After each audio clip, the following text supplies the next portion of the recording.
Әйел қайғысы. Ана мен баланың қайғы қасіреті ешкімді бейжай қалдырмайтыны анық. Тұтқын әйелдер лагерде ең ауыр жұмыстарды атқарды.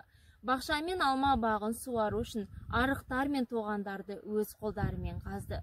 Саман кірпіштер жасап, ферма салып мал бақты. Қыста тоңбас үшін Жалаңаш көлінің жағасындағы қамысты орды.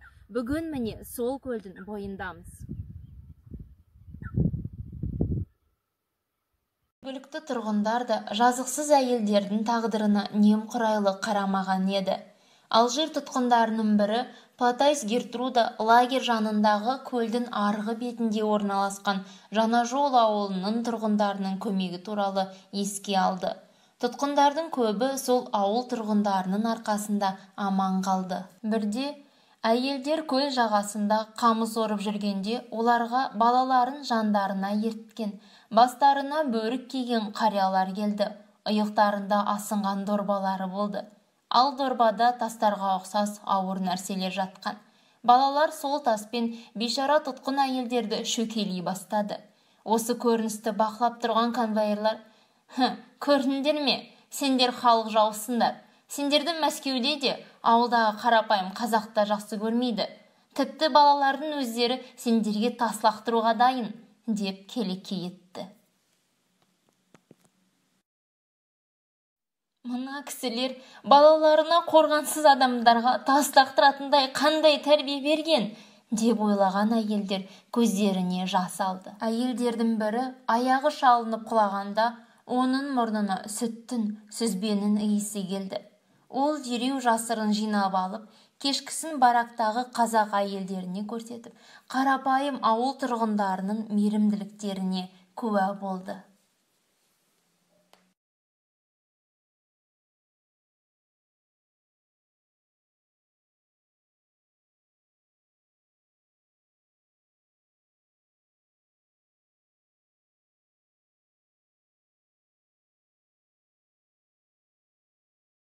Сол кезде тұтқын әйелдер көрші ауылдың әйелдері, балалары мен қариялары өз өмірлеріне қауіп төндіре отырып, оларға кептірілген сүзбе лақтырғанын түсінді. Ол құрт болатын, яғни қазақ халқының ұлттық тағамы.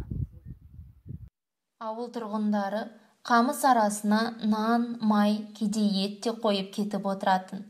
Бірақ бақылап жүрген конвоирлардан қорыққандықтан олар тұтқын әйелдерге әртүрлі айла тәсілдермен белгі бере отырып азық қалдырған тұсты көрсетті. Ауыр жұмыс күнінің сонында әйелдер сол азын-аулақ азықты жинап алуға тырысатын. Кешке бараққа келген соң, неміс ұлты болса да мұсылманша Құдайдан осы балалар мен қарттардың өмірін сақтап қалуын, оларға денсаулық пен ұзақ өмір сүруді нәсіп етуін, балалардың қайғы қасірет көрмей, аштық пен жалғыздықты білмей өсуін жалбарынып сұрай бастады.